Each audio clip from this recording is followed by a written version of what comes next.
Hello and welcome to the skating lesson. I'm Dave Lees. And I'm Jonathan Byer, and I'm jealous you got to hang out with Megan Duhamel and I didn't. You were invited, Jonathan. I was telling Dave beforehand, I'm currently in Chautauqua, New York, teaching all of these voice lessons to these opera students, and they're so intense one-on-one. So Dave was texting me, the assignments came out, here's what Dave would do, all this sort of stuff. And in my head, I was just like, okay, that's all the stuff we'll do on the show. And then suddenly I went back and looked and I was like, oh my gosh, she did a show with Megan at dawn and I missed it. Okay, it is okay. I figured that you were busy or teaching or something, because I also said to you in those messages, hey, the only time that she can do it is at 6:45 in the morning, because we've had Megan on for the Grand Prix assignments before, and she's great because she's someone that was on the Grand Prix, who's every bit as excited when the Grand Prix assignments come out as everyone else is, and like really into it and thinking about it. And that's a really rare thing. Like there's not a lot of skaters that can speak openly without becoming afraid of giving their opinion, because it's a world where giving your opinion is considered controversial, right? Even if it's an opinion about like someone told, and I'll say this, I had a thing that I think that they should bring back the option, Jonathan, this is an option where skaters can choose to do a third Grand Prix. By the way, this is this and that. If you are new here, please subscribe below and smash that like button and love us. Anyway, so I said that I think that they should bring back an option to allow skaters to do 3 Grand Prix, because we're low on skaters right now. Right. There were so many TBDs. I counted up that there were 28 TBDs, which is a really high number. And in some cases, the countries don't actually have skaters that are ready for that international level. This was done before, right?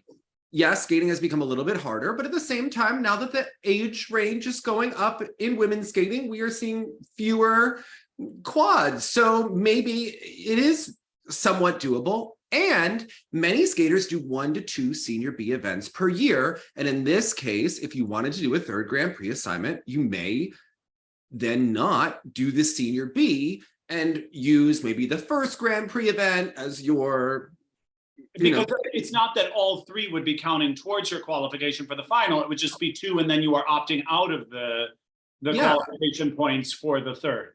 So my friend Clay goes, well, a local judge messaged me. She was really offended that you suggested that, and that it's too hard for skaters and their bodies. And I'm like, I agree that it could be taxing for a skater and their body, but many of them are doing events and they don't get the same prize money or appearance fee at a senior B as they may get at a Grand Prix event or a senior A. Right? So that was kind of the thinking. People get offended. And maybe a dance team wants to do it, where the ramifications of doing a third Grand Prix would be less physically demanding than those of someone doing a bunch of quads. Yeah.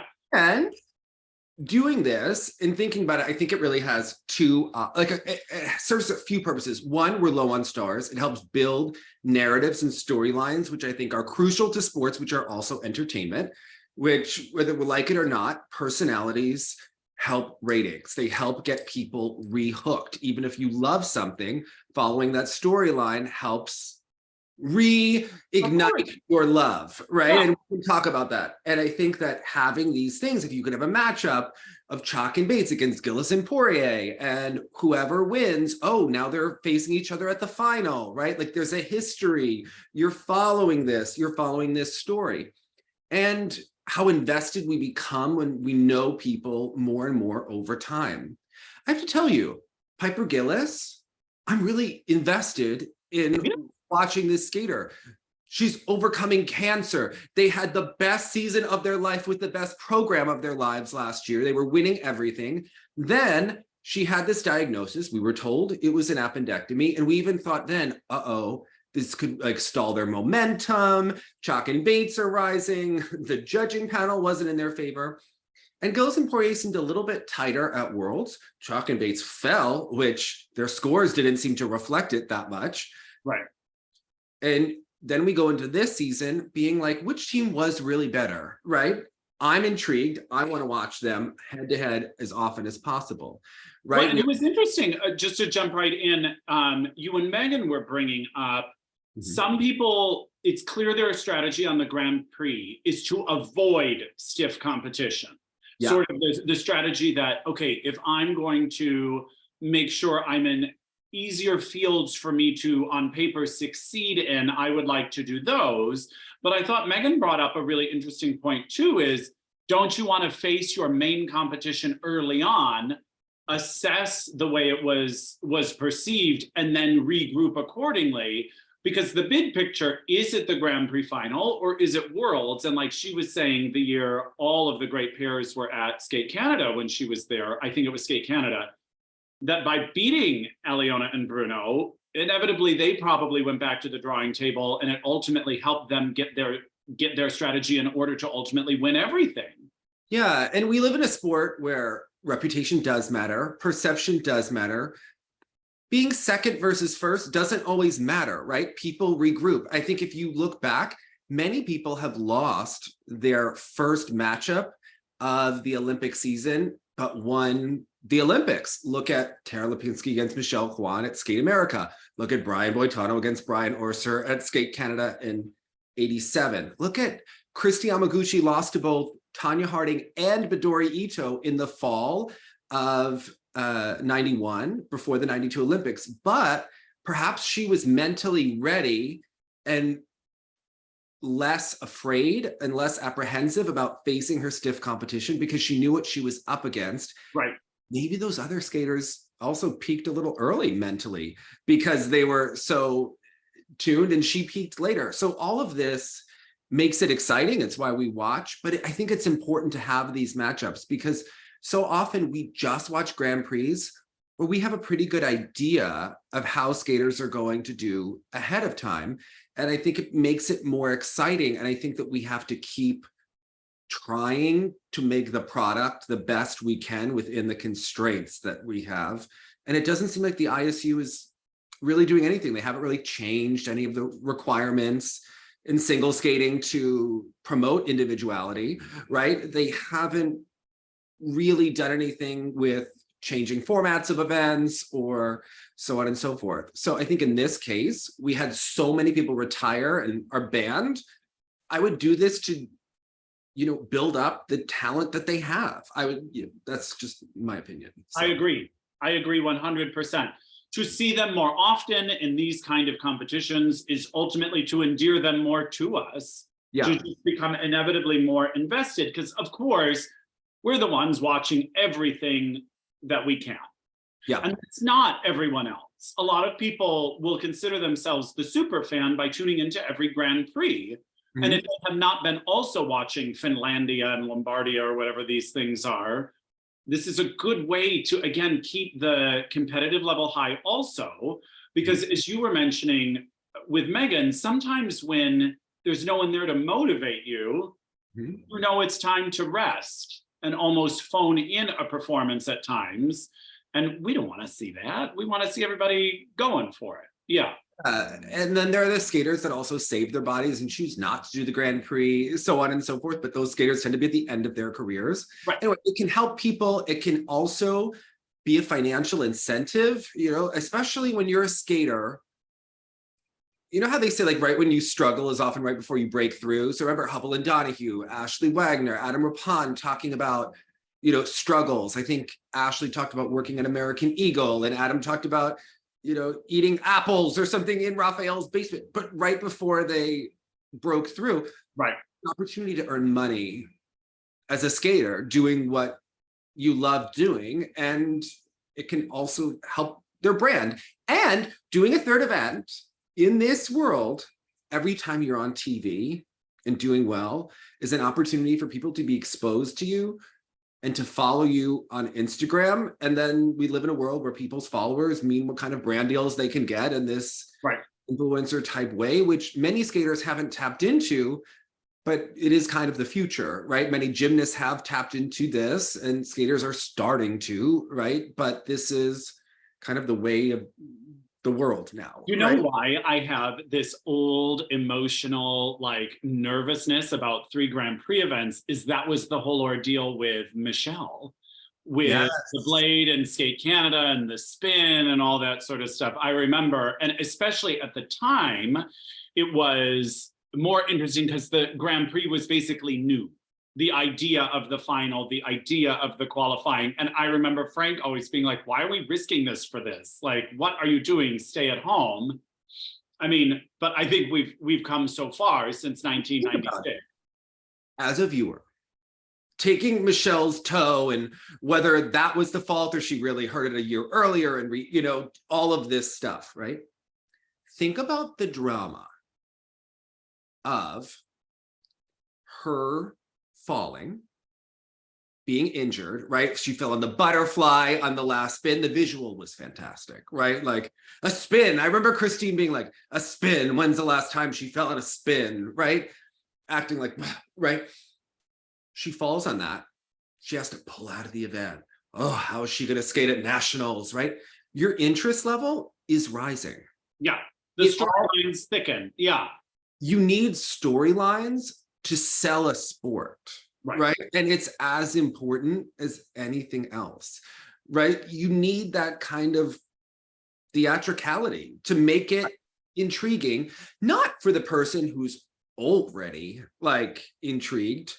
We need, I don't know, intrigue. Yeah. We need your aunt to be sitting there on her sofa being like, oh my goodness, I love that Michelle Kwan, but she hurt her foot, right? You need that average person at work, the office, like, to be a little bit more intrigued. And I think having these matchups and these rivalries, we love an underdog. We root for them. The person who now loses a matchup, right? What if High Lee were to beat Kaori? And then you'd be like, oh, is Kaori going to make it, right? And then later on in the season, you're like, wow, she's great, right? Yeah. And you There's forget. a reason to tune in. And I remember Phil Hirsch always used to get so much flack for this. But when he said, especially in the 80s when they were covering ice dance, he was like, you don't have to go. Mm-hmm. You already know the result. So you don't even have to go to the competition. And right, you always want to go and see how it unfolds. And if there's more key players, it's more intriguing how it unfolds. Because as we saw, obviously with the absence of the Russian and, I mean, not really Belarusian skaters, but the Russian skaters and with the retirements, it was also, I didn't feel as inclined to travel to see them in person, because inevitably you'd get one or two people in each discipline you would be very interested in seeing live.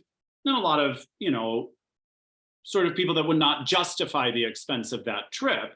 But if I knew Kaori was going, even though it wasn't one of her official qualifying ones, it starts to deepen the field. And now I'm more inclined to travel to it. It's all fun. It's fun to sit there, and then it's fun to go to dinner and debate who is better and who will be better, right? And what they're doing. And maybe Heinlei's more motivated to try a triple axel or something, right? Like all of this stuff. And I think it makes sports interesting. Do you remember the finals when the Williams sisters first were playing each other and they were like almost afraid to go hard against each other? And then that was actually not interesting, right? Because it was like, oh, Serena's going to win. People would say, to the point where people wondered if the matches were fixed, right? Which, granted, there's another component to that, but if you just, from a sports perspective, people wondered if maybe they were, as sisters, felt weird about going after each other. Yeah. And if you think about it, it kind of can, and it's less interesting when you know who's going to win. And I think that many of these Grand Prix events, we're so worried about skaters that we like making the final that we sacrifice the matchups, right? Which could actually make them better and make the sport more interesting, and allowing non-scoring events could allow that to happen. So that's just one way, and my opinion, and not everyone has to agree with it. It doesn't always work out for everyone, right? But maybe for the overall sport, it could be better, because I think right now it's really about, okay, we don't have a lot of personalities that we know, right? So we need to find out more about High Lee and Yelim Kim and Kaori Sakamoto and Junhwan Cha, and find out more about their personalities and Shoma, and right, build them, have better coverage of them, and then we'll be more intrigued to watch. I am so on board with what you're saying, because I agree. No one likes a competition that we already know how it's going to play out. We're into seeing what happens in the moment. What's been fascinating about, like, especially the NBC Olympic coverage, is this whole idea of the GOAT and this whole thing. So basically, they're already telling you, Yeah, this is like going to be a no-brainer. It's going to be a landslide win. And I don't know why that's the angle they took. They definitely took that with Simone until she got the twisties. And even that's how they were pumping Valieva, is in like, this is a no-brainer. This is the winner by a landslide. And I just think then if you're the viewer, what intrigues you to stay with the broadcast? So I think it's a strategy, right? Because I think there's two ways that you gauge interest. You would love a rivalry, right? Oh my goodness, Ashley against Gracie, and if they could both win the world championships, that would be phenomenal, right? Two interesting, charismatic skaters, right? Like with backstories and back and forth. Oh, it would be great. Otherwise, I think you go for the social media angle where you let people know you are seeing someone who is the best at their craft. This is something special to historic. Yeah. Okay. I think it's less interesting to watch the entire broadcast, but in those situations, I'm more inclined to try to watch the individual video, right? I may seek out Simone's performances, but I'm not going to watch the entire event. Right. But, you know, I think that's why they make those decisions. And I think that's why they went so hard, is because they didn't see any way of her losing. But those are things that those are discussions that are made in advance. You know, like they come up. Frankly, even when you're deciding to push, like, this is a no-brainer, this is going to be just such an obvious win, where's the excitement? Because then you expect them to. And then all you're setting us up for is when neither one of those people won, for instance, that we're talking about here, you feel like let down and you saw nothing worth seeing.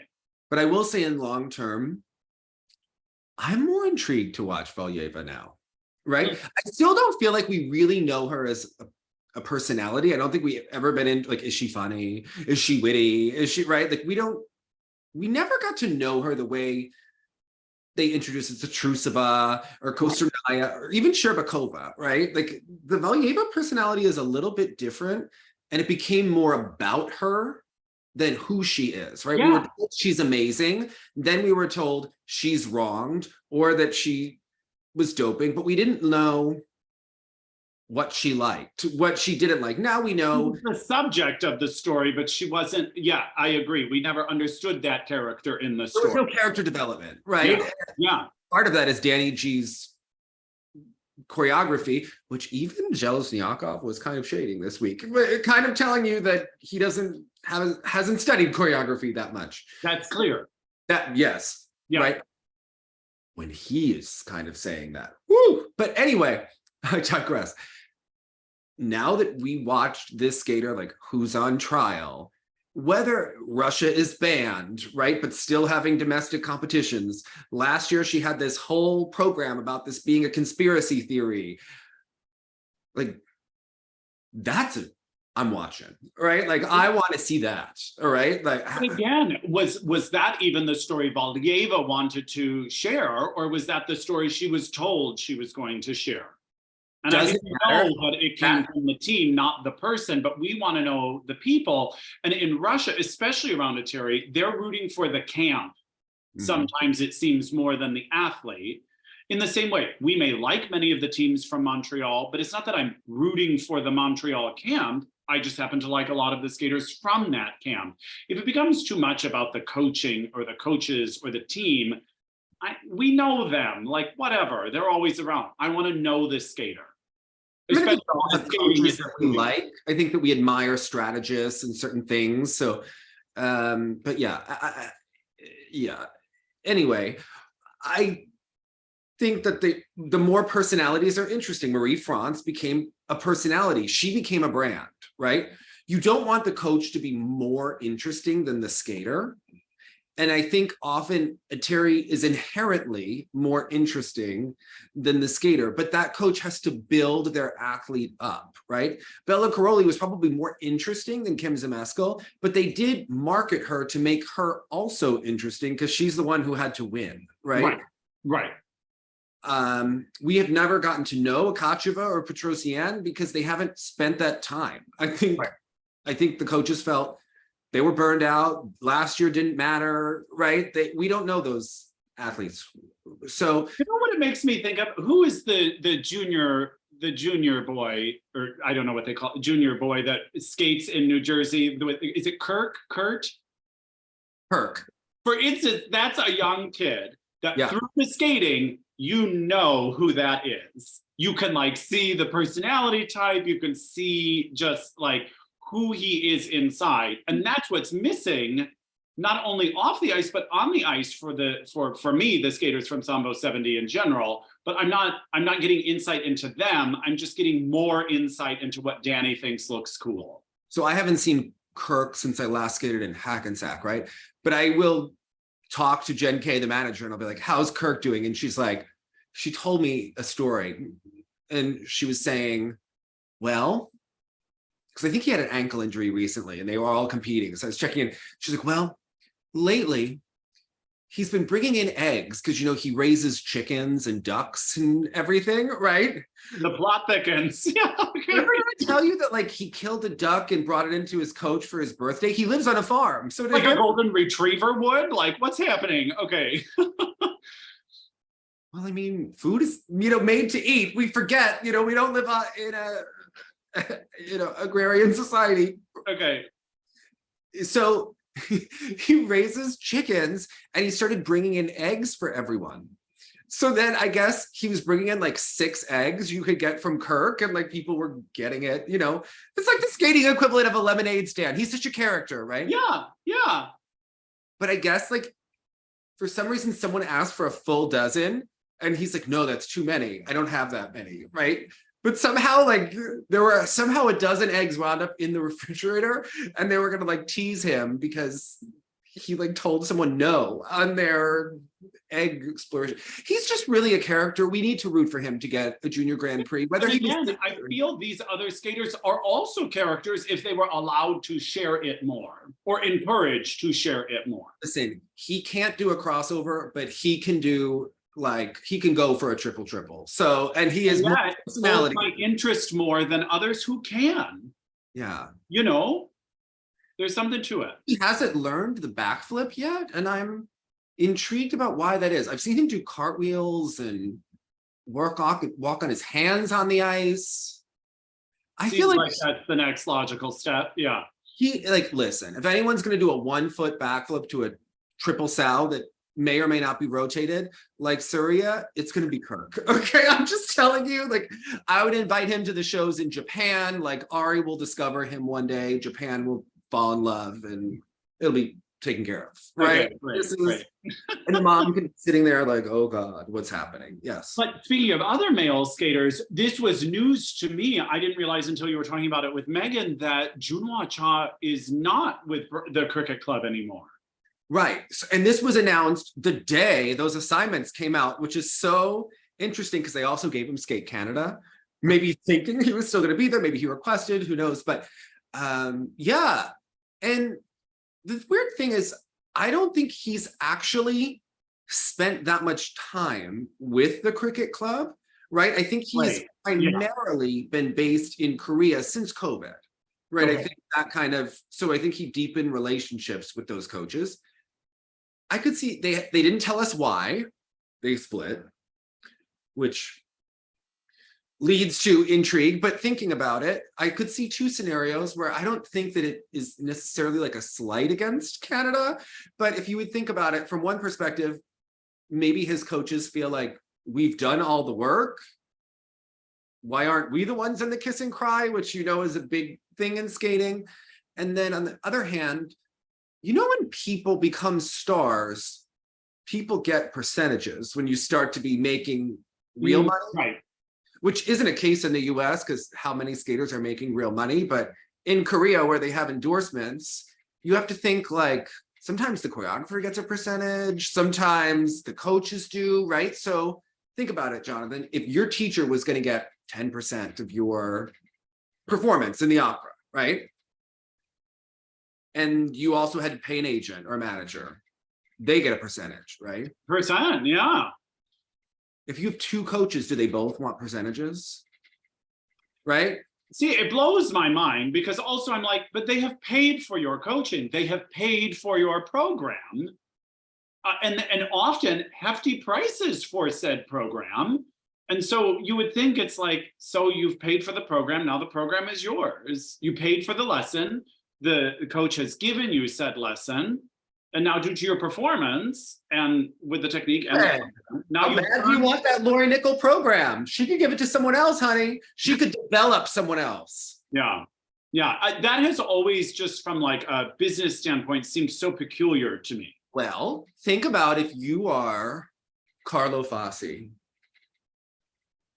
Dorothy skating around, and you say, hey, judge from East Germany, don't you think she's the best? Tell your friend. And then they all vote for them, and then she becomes a cultural icon. Do you deserve a piece of how you helped? I think that's why she was with Carlo Fassi, knowing that that was part of the deal that you get when you pay for the coaching fee. In my mind. Is that not why you're with Frank Carroll, knowing that he has both expertise and friends on the judging panel? It's the way skating works, but we don't like to talk about it. That's why I would wish that Frank built into his fee is acknowledging that pedigree and those connections, and then another coach is not. Well, I think he's in his own way, because it's only that fee if you win, potentially, right? But this is where people always get into these. Listen, Sarah Hughes and Robin Wagner, they don't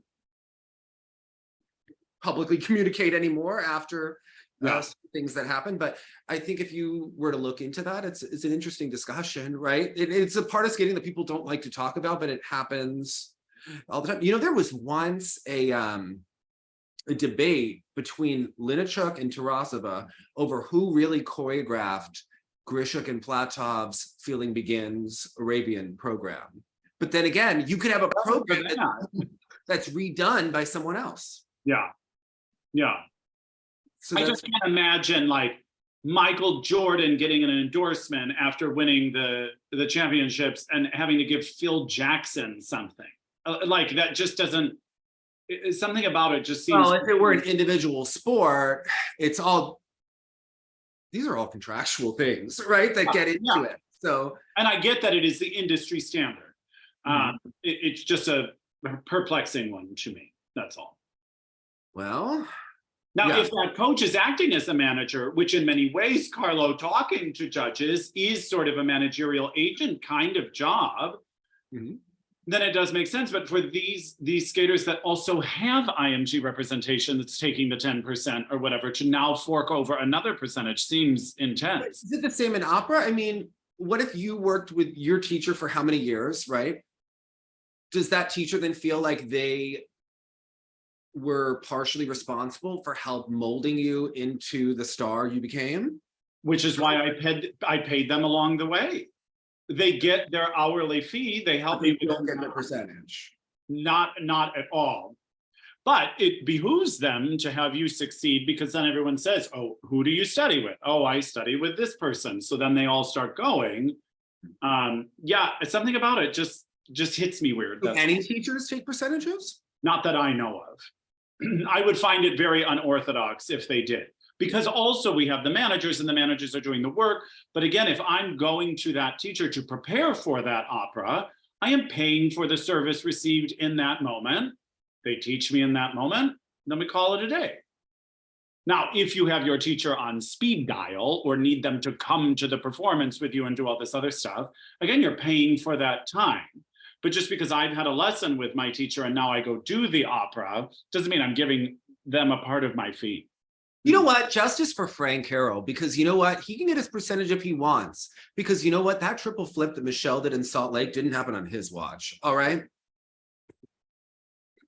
Well, that's the other thing. Are you biting your nose to spite your face? Which is, I think, in retrospect, how we all viewed Salt Lake City and the Kwans. But, you know. Hey. It's an imperfect world. Okay. Yeah. Money. You know, this is. In any case, I hope, because Junhwan was doing really well on the Grand Prix circuit in the fall, but really did excel in the second half of the year when Brian was around. Now, I only meeting him at events. Like, we weren't there. We don't like, and the cricket club never tells us how often these people are there. I was actually talking to someone today about the cricket club that said that kids were there recently. And I've heard this from several people that like, if you have your jumps when you go to the cricket club, it can be a great place to be managed and whatnot. But to learn, maybe the structure isn't as good for developing as it is for managing a star skater. And I think if you look at different people over time, it could, be correct. Although June was there developing, but spent a lot of time in Korea. I don't know which coach is responsible for those +5 GOE quads, but they certainly exist. And does it boil down to location? Was the traveling to and from Canada, if you have to do 87 extra events for your Korean federation, is the travel alone part of the issue there for them? I don't know. It's all complicated, right? Yeah. And egos and money and politics and whoever. So yeah, I mean, I think there's a lot of things are you there for Ghislaine? Are you there for Brian? Right? I mean, all of these things happen over and over and over again, I think, right. Predict. So yeah, I thought that was interesting, and we'll see how it pans out. Which choreographer are they working with? All of that stuff. Yeah. Also, we haven't seen Rika Kihira in a while, and she hadn't even posted really in a while. She'd been doing the shows. She did then post this week that she still has her ankle injury, and then it got worse at Japanese Nationals, which is when she went for the Lutz. So yeah, I don't know. Hopefully she can be better. Her Titanic program with like Calgary level content was the most beautiful thing we had seen all season. Favorite program. I'm sorry. There's something lovely about it. And again, just seeing all those green boxes. Yeah. I love it. Okay. Yeah. Again, and you mentioned this with Megan also, one of the more intriguing stories for me will be the return of Wakaba. How does this work? How is it going to go? I'm very intrigued by that comeback story this year in the Grand Prix. Yeah, and I think we're about to see some of the new programs, which I always love, yet we do see them really early in Japan, which remember last year, I wasn't sure about Kaori's. Because it's almost still in process. Yeah, it's hard process. The costume was in process. She had just seen it. She was falling out of spins and things, and it looked rough, right? That was rushed. It shouldn't have to be ready necessarily at this point if you're going to peak almost a year later with that material. But isn't that why we pay attention to Dreams on Ice every year? Because we want to see the new material rather than the same program they've been doing again and again and again. Right. So we learned that my Mihara is going to be doing Celine Dion, which seems interesting for her, yet seems interesting in the way of Karen Kadavi using Celine Dion. Seemed interesting in 1996, right? At this point, right. I will say my Mihara is lovely. She went from being beige to generically lovely to we're adding some personality. I don't think she's ever going to push through, right? Like Yeah, I think she's content to skate in a lovely way. I don't necessarily see that showman charisma as something that drives her. She's skating to Love You More, which again, thinking about how many years ago? 23 years ago, Sasha Cohen had a moment to that program at the Kerry Lotion Classic in 2000 in the fall to Love You More, Celine Dion. You know what? Everything old is new again. Better than some of the other things we've seen lately. I'm not hating it. Okay. Yeah. I'm hating it, but I'm not saying it's original. All right. But the one that does intrigue me is when we were reading about Kaori talking about her new mysterious look. And I was like, I wonder. Mysterious woman, right? Kaori really taught us a lot about femininity. Remember, she had that whole program like, I love being a woman. Yes. The lowest of voices, I was like, whoa, okay. I know. And now she's skating to Nina Simone, maybe another low. We don't know who the person, they didn't tell us, but she's skating to Wild is the Wind. I immediately looked it up. It's a Nina Simone and Feeling Good. So I imagine Hugo Chouinard and maybe Carl Hugo, who does he's the one that writes the original music. Like he did the original music that matched with Shoma's Robin program that made that so interesting. It was a cover, but anyway, so I found this little nugget that she had posted, and she said, in an interview prior to the performance, Sakamoto talked about her program, describing it as a mysterious and dangerous woman. Yeah, that's what I'm like. What does that mean? I wonder how that translates for her on the ice. Very Sandra Bezic. I feel like your choreographer has to wear beige skates for, I think Marie-France does, right? That would track. Yeah. I believe Sandra's skates are pink. And you know what? I feel like Tracy Wilson like shaded Pasha Grisham for wearing those blueberry skates, but Sandra wears pink. Those dancers wear beige, just saying, right? Okay. It's my first time trying a mysterious style. There are still parts of the choreography that I haven't fully incorporated, so it's gonna be a hot mess. But I hope viewers can feel excited and see that this is the style for this year, and it's starting from here. Well, okay, I'm not hating. I'm just intrigued what she means by mysterious style. She discovered the song for her free program this year with the help of choreographer Marie-France Dubré. Now, you know, you pay Marie-France if she does the music research, and she is worth it. Well, I mean, it's got to take a bunch of time. Listen, yeah. Or you could be Hubble and Donahue, who came to her with their ideas. I say spend the money. An investment, okay? I found a great song for Kaori. Regarding her second season working with Marie-France, Sakamoto shared, she creates choreography that helps me overcome my weaknesses. I would agree with that. And added, I used to struggle with making big movements and creating pause moments. Remember that move in her footwork where she went up on the toe and pause? It was the moment of the free program last year. But now I can add more contrast and dynamics. She expressed her sense of growth through the guidance she received. Sakamoto said, this year, I didn't experience a significant decline in my shape during the off season, so I want the audience to feel that too. She was kind of off. Remember the fall? Exhausted from the exhausted after the Olympics, which you get out of shape. But then they blamed it on her school exams last fall. That was, you could not say that that was the only thing going on in her life. Only thing going on. She was struggling with the school exams, and damn it, if you said anything opposite last year, you would be in trouble, right? Off season. So I want the audience to feel that too. I want them to watch me throughout the season, including the process of my growth. Well, she actually kept all of the choreography last year, and people debated whether they liked her programs better than I was getting texts all season last year. People had strong opinions one way or another, which program they liked better, if they liked the Benoit program better. So I am intrigued. All right, we will see it. And again, a second season of collaboration will, I think, yield very different results from Marie-France, having given her that initial program last season, watching her over the course of the season, and then having that time to think about what the next strategic move is. That's when it's nice to see that carryover with her. I really liked what Marie-France added. I just thought that the sirens got to be too overpowering. Like, I liked that it added to the free, but then it got blaring and distracting.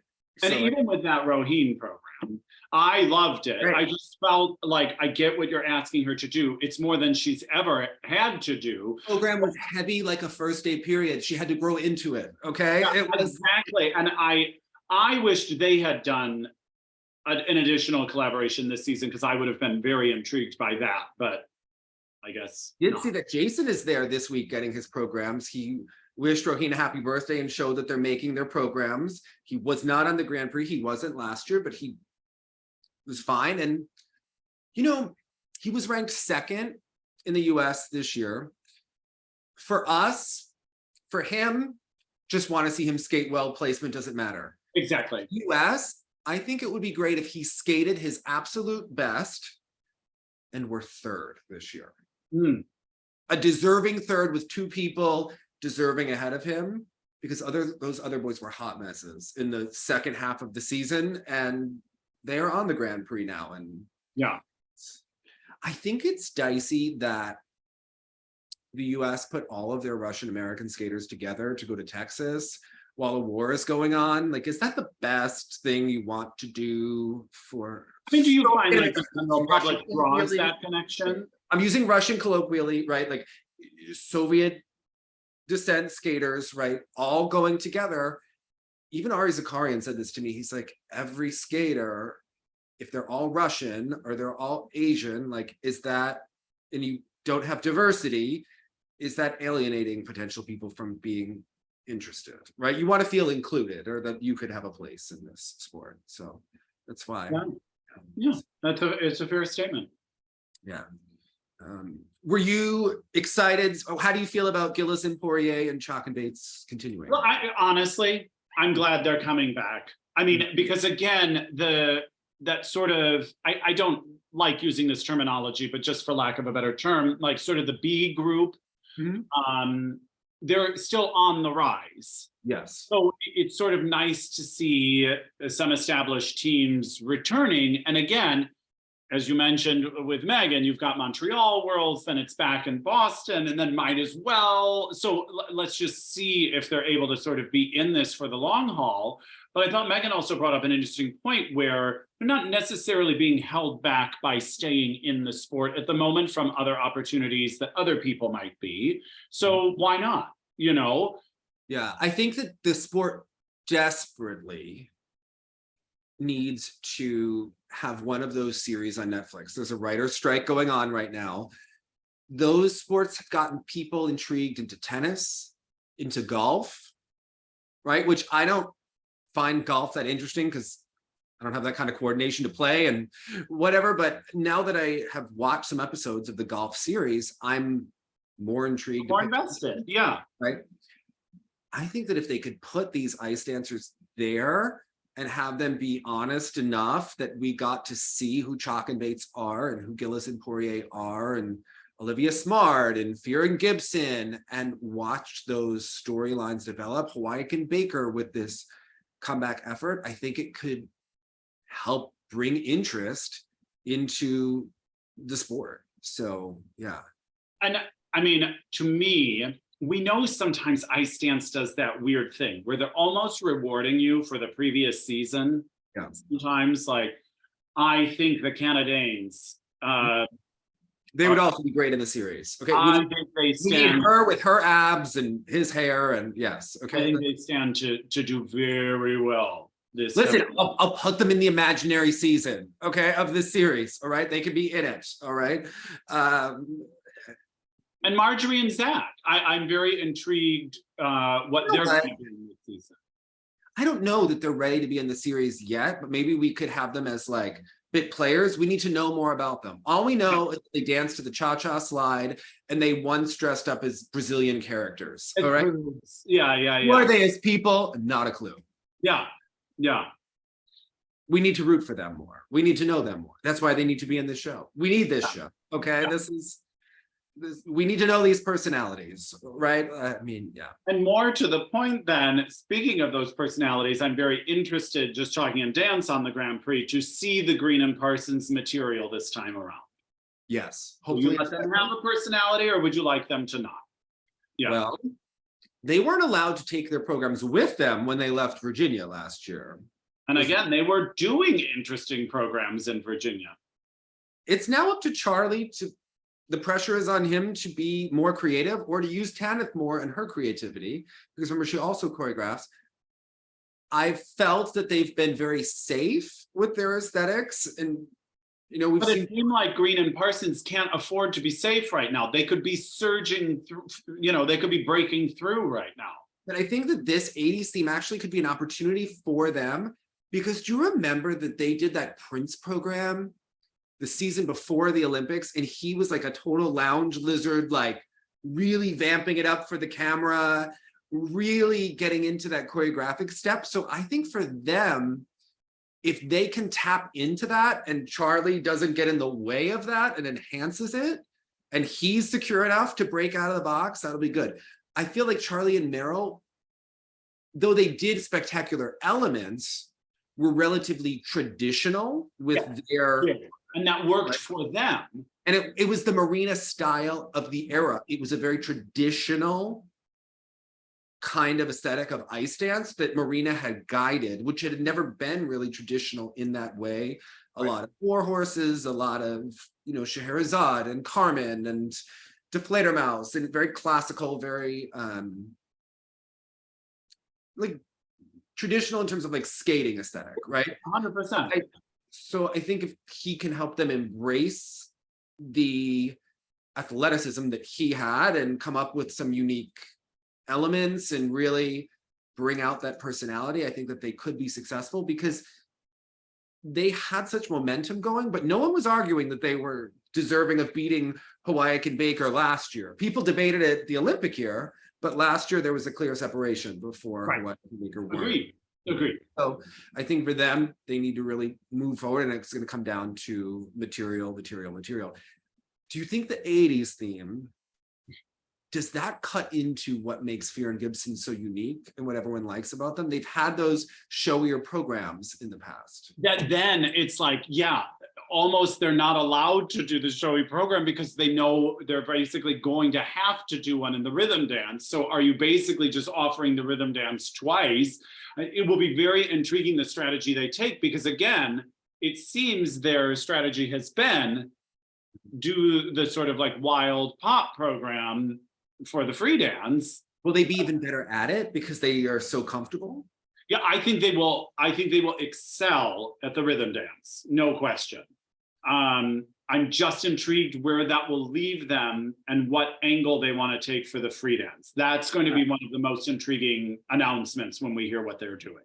And they've also been up and coming for so long, but with their placements last year, like they've like just about made it, right? So that energy, there's a lot of pressure on them to move forward this year. There's going to be a lot of focus and a lot of expectations, and they're neck and neck with the Canadians, as you said. And for those who don't remember why we call them that, they used to represent Denmark. He is Danish. She is Quebecois. They now represent Canada. Laurence Fournier-Boudry, Nikolai Sorensen. Listen, people are going to write in the comments. Now, who are you talking about? Who are you talking about? You know, go back and watch more shows. Yeah, okay. But they, again, that was the biggest push. And because they had such a moment in the free dance at Worlds, I think they stand to inherit the lot. Yeah. For this coming season. Yeah. And Chalk and Bates are supposedly doing Pink Floyd. Now she's toying with people. Now she had 3 different choices for the rhythm dance on her Spotify. Now that she knows everybody's looking at it, I hope she's throwing people off the trail. Yeah. Wait, someone actually sent me what the 3 songs were. Okay, wait, it's Clay. I am always admiring of the dedication of some fan. Okay.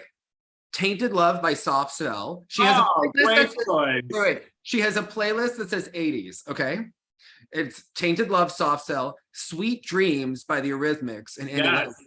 But I think that that's what Fear and Gibson are using. So I don't know if that's just a okay. And then Take On Me by Aha. What's the last one? Oh, Take On Me. And how about Ty Babylonia letting us know that the singer of Berlin was a former figure skater? Mama Ty just letting herself. Listen, if anyone does a Stevie Nicks program, Ty will be your biggest supporter. So just let's do it. But the Tainted Love could be really good. It's interesting, like the Aha Take On Me, I view more as like a Fear Gibson kind of razzle dazzle. The Tainted Love, I'm on Team Tainted Love for Chalk and Bates. You know, David Bowie actually did a cover of the Nina Simone song that, like, I wonder if Kaori's using David Bowie. You know, Marie France was all into David Bowie last year with Chalk and Bates. I don't know. Maybe that's like a leftover option. Intriguing. I don't know. Left on the cutting room floor. Okay. Yeah. I don't know, but I'm ready for things. A couple other notes.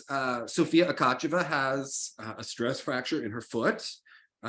She was also at some like economics type forum speaking. Ridiculous in Russia. Yeah, really need to get her viewpoint on economics. Anna Sherbakova is at Novogorsk. They're saying she's considering competition. I'm pretty sure that's when Zagitova would get her show programs before. They would send her to Novogorsk and she would practice and get her programs. And listen, if Anna Sherbakova comes back, pleasantly surprised, but not expecting it, right? Yeah, correct. So this actually ties me in, not to already interrupt your news here. So when we were reading this week about Simone Biles and yes, both coming back, it sort of reminded me. So in gymnastics, is this just more common?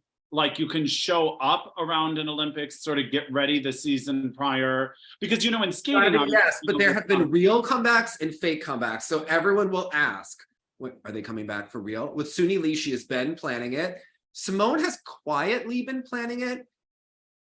It was kind of obvious that she was, and I had heard some things from people that it was a potential that she was toying with it. She has a floor routine by BJ Das, who is the UCLA choreographer. But with Simone, it's so interesting because the fans are very protective of her. Listen, this is like Piper Gillett. This is the depth of relationship now. We have been with Simone through Larry Nassar. We know about her foster home situation with her mother, we know about her wedding. We know about her fights with USA Gymnastics for, treating people like humans. We know about her struggles with the twisties. We know of her being the greatest of all time. So people were like, listen, she doesn't need to come back. How dare you? The people are very excited. Obviously, there's a lot of expectations. They'd originally said she would probably try 2 events, which she said before the last Olympics, but there's a chance she may do more. She never said what the events would be. This is all. And then Suni Lee is another one who we actually has quite the backstory. She has a father who became paralyzed right before she hit it big. She won the Olympics when Simone had the twisties, and then she won a close all-around final. And then she was at her absolute best and adding skills this year. And then she couldn't compete at the end of the year. She had something with her kidneys, and it was a non-gymnastics related health issue. And that's what we were told. Okay. But because from the skating world, we always read these like weird articles 8 years after someone has won an Olympics, like, they haven't decided yet if they're coming back. And I'm like, what are we talking about? Because in skating, that is so uncommon. This idea to disappear for years and then just pop back in for Olympics. Save Kim Yuna maybe before Sochi, but even that was like a brief period of time. But when we were reading these Sotnikova or Zagitova articles, will they, won't they? And I thought, who is even contemplating this? But if then reading the gymnastics one, I was like, oh, I guess this does occur more often in other sports. But to me, to have been out of so many seasons in skating practically disrupts the whole thing. Plus, the gymnasts are making money. Okay. They used to come back to hope that they would get the sponsorship or the book deal, and Shawn Johnson, right? Shawn Johnson was legitimately coming back, and then it became, she didn't think she could make it, but they extended it out, and Loy Hernandez came back. People didn't think that she had a great shot, but it was still got, reinvigorated her career.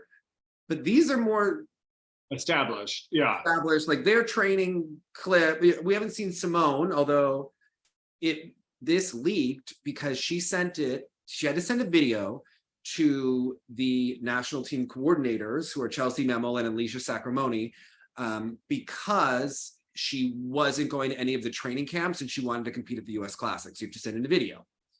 Well, she sent it, and I guess Alicia Sacramone talked about it to her husband, who said on one of his shows that he's on, he talked about Simone's comeback before it was announced, and Simone and her agent were reportedly not happy about that. Yeah, I'm sure there was a plan to ride that wave of momentum in announcing. Yeah.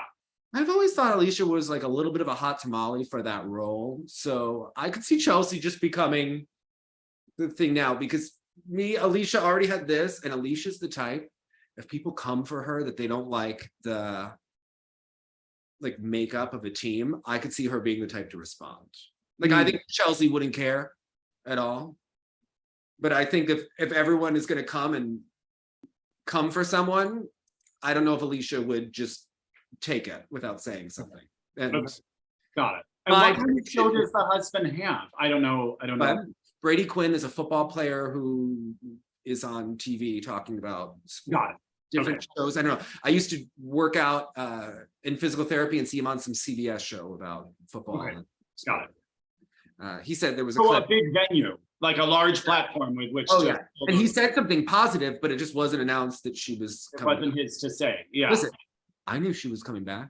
I didn't say boo. You want to say that about Simone? I wouldn't say anything. Okay. Right. Yeah. Listen, if Simone didn't like the color of, don't know, the shirt I was wearing, I would change it with like, her followers are impassioned. Like people think that the Fanyu are impassioned. Simone's, come on, they have been with her through abuse, through weddings, through twisties, through like, they are loyal and people are going to be intrigued. So Okay. there'll be a documentary about her comeback. She had one last time. And also the show Golden really built those gymnasts into personalities, which you can watch on Peacock. And I recommend it, especially if you want to know who some of these people are before the Olympics. The Suni Lee segments were really great, and it made her more and more intriguing. So yeah. I think the personalities are really important. And I think that everyone in skating needs to work together to have more authentic portrayals of these athletes. The ISU, not cookie cutter, right? We need to know.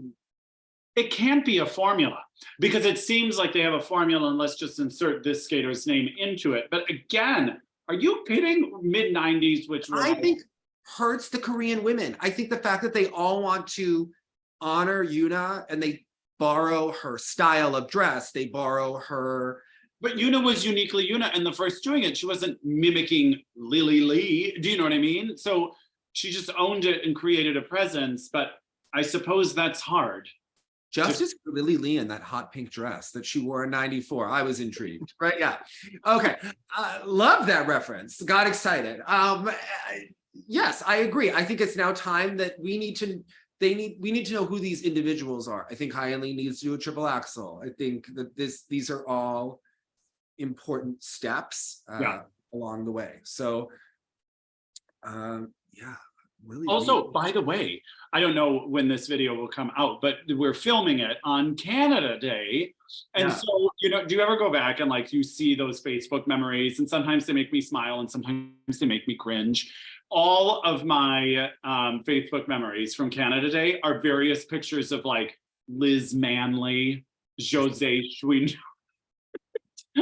I was just thinking because I always post that American in Paris dress of Jose Chouinard, which reminded me a little of Lily Lee's dress in '94, but okay. Speaking of it, it's real. It's on the website of the book. So I think it's safe to, this is the great Gracie Gold has a memoir that's been discussed, but it's really happening. Came out and the description is this book will get a lot of attention. The same way that I think Jeanette McCurdy's book did. And a trigger warning, if you are anything about eating disorders or abuse or family issues or anything, perfectionism, we're going to discuss. But Gracie's book is announced. Someone made a fake Instagram to like send it. But I checked the website and verified, and it's on Penguin Random House. And it's going to come out February 24th. So they've announced it. So, and it says, and it's called About Out of Shape Worthless Loser, which is one word. It said, in this explosive tell-all memoir, an Olympic medalist offers an unprecedented look inside the pressure-packed world of figure skating and reveals her battle to survive mental illness, eating disorders, and crippling perfectionism. When Gracie Gold stepped onto center stage, or ice rather, as America's sweetheart at the 2014 Sochi Olympics, she instantly became the face of America's most beloved winter sport. Beautiful, blonde, Midwestern, and media trained, she was suddenly being written up everywhere from the New Yorker to Teen Vogue to People and baking cookies with Taylor Swift. But little did the public know what Gracie was facing when the cameras were off. In 2017, she entered treatment for what was publicly announced as eating disorder and anxiety treatment, but was in reality suicidal ideation. When Gracie's public star was rising, her private life was falling apart, cracks within her family were widening, her bulimia was getting worse, and she became a survivor of sexual assault. The pressure of training for years with demanding coaches and growing up in a household that accepted nothing less than gold had finally taken its toll. As Gracie entered treatment, she was asked to cite only her eating disorder and anxiety in the announcement. Suicidal ideation wasn't palatable. In Out of Shape Worthless Loser, Gracie shares the less palatable parts of her life, revealing exclusive and harrowing details about her struggles, the battles with her family, her coaches, the powers that be at her federation, and the voice in her head that she calls Out of Shape Worthless Loser. Gracie's memoir is not only a forceful reckoning from a world-class athlete, but also an intimate account of surviving as a young woman in a society that rewards appearances more than anything and demands perfection at all costs. Wow. So Heavy. and all right. Yeah. That reading that is going to hit like a ton of bricks. I had a panic attack so bad that I had to call, 911 once in my life. And I think that this book could be triggering for people, I think, but also important. So all the more reason maybe it will be a good thing that it exists. I just say when I first saw the title and stuff, it was like, oh, for goodness sakes, because there's so much, she's always sort of had this self-deprecating way of talking about it, which just makes your heart break even more. I mean, we've heard so much from her at so many points when I just always inherently felt it's too early to share it and talk about it because you're still in it. And all we've ever wanted for Gracie is that she feels okay. Doesn't compete, don't compete, do whatever you want. Like, well, but she's in a spot to move forward and kind of move forward to the next step of her life, which I'm sure will involve speaking and engagements. And I'm sure this book will open, what she does in the next chapter, after competing. So, also, there was a quote about Papadakis that came out, and I wasn't sure, because we know that Gabby Papadakis had gone through a lot. I mean, we never really saw the full documentary with English subtitles, but one of the Russian skaters said in an interview about Papadakis pulling out a wine bottle at a competition, which just seemed unusual, but it seemed celebratory. But it was just in like an odd detail that she said that it was after the free dance at a competition, and it just was just like an interesting little nugget about the pressures of and the release when it's over, which I think is more important for a book like Gracie's to come out, right? So I would read the Papadakis memoir. I want to know what was actually going on with the concussions and COVID and everything. So who are you most excited about? Oh, also Elisa Efimova and Misha Mitrofanov are teamed up. She was skating with Ruben Blomer before, and that's one of the teams that could get a TBD. And we also know that Adamel Morozov and Igor Eremenko are staying to compete in Russia. So now they have teamed up with Krylova to train there, because he had been teaming up with Irina Zhuk before, and that splintered off. So this is the politics in Russia, because Nikolai still choreographed, right? Didn't he do they're doing a free to wicked game, and he's making the rhythm dance. There's a video of him choreographing, just shouting like language that you would not believe. Anyway, intriguing, I think, with the internal Russian politics are such, because Julin has had so many top teams. So we see that Nikolai is maneuvering for her to be successful. So some of those ice dance events, I think, will be very interesting this Agreed. So, but who are you most excited about seeing this season? Well, so I would say in the men, I'm curious if Junhwan can sort of ride that wave from last season. I know Megan wasn't, it was interesting, although I guess if I think about it, I could have expected it, that Megan wasn't really as intrigued by him as I am, for instance.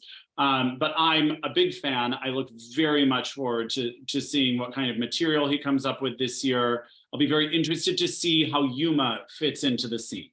I think that's something I'm very interested in looking for. And then later in the season, of course, to just see Jason do anything will be delightful. And the development of Kazuki Tomono. Right? Yes. I think in the women, the most intriguing thing to me will be to see what Wakaba is capable of. I think I sort of have to curb my own hopes because it's very difficult to have taken that time. She left on a difficult note. But I think it will be very nice just to see her again. I think in the pairs, I have one. Danny O'Shea and Ellie, they're visiting Bruno Marcotte for the second time Oh, in several weeks. Now interesting. they're also, I think, getting programs with Julie. Okay. But they've been working with Bruno. Bruno said that they've been landing the throws, and he told her he didn't know that she was such a good jumper, and she said, "Why are you surprised?" So that means that she might have some of the grit that we need for a strong pair girl. Yeah. Do we expect them to stay in Colorado, split time with Montreal, move to Bruno? Maybe training with the Japanese pair could be beneficial. And I would think, yeah. And also the new Canadian pair, Trent and Leah. yeah. Yeah. Oh, gosh, it's been a hot second. I'll be very intrigued to see how they can sort of ride into the new season, because it was off to such a promising start last year. Diana and the team with against the Italians, who were bronze medals. There were several strong pairs in Italy, so I'm interested to watch that. Also, Deanna worked with Alexa and Chris in. I saw that on Instagram. They were all posting together. Yeah. Listen, if we want this to pop, we need to show Deanna, Max training with Alexa. Yeah. On a good day. Maybe Aliona can come in and do a seminar. Why not? On a good day, a bad day, cameras there, freaking watching. Okay. Yeah. Yeah, I would definitely tune into. What color tights is Deanna gonna wear? I mean, yes, she was in hot pink. Get it. Subtle, subtle, yeah. And then in dance, I'm intrigued by. I mean, it's always interesting in sort of a general way to see what Piper and Paul come up with material-wise. Same with Chalk and Bates. I'm really fascinated to see where the shuffling of that, again, I don't mean to call it this, but I would say the B group. Yes. Where they sort of all land. Penultimate group. Yeah, let's go. Penultimate group. The Brits, the Canadians, who we've established, The Brazilian free dance, yes. I'm intrigued. I mean, I think there's a lot of shuffling that will happen in that penultimate group. Anna Lim and Yi Kwan, I thought, had a moment at the World Team Trophy in the rhythm dance. So yeah. I'm curious to see what they will do. That's a lot of potential. So hopefully they go original and not like a dance macabre free dance, right? Couldn't you picture it? I could see it. Yeah, I can. Yeah. All right. Well, everyone, hold an edge and look sexy. Bye, everyone.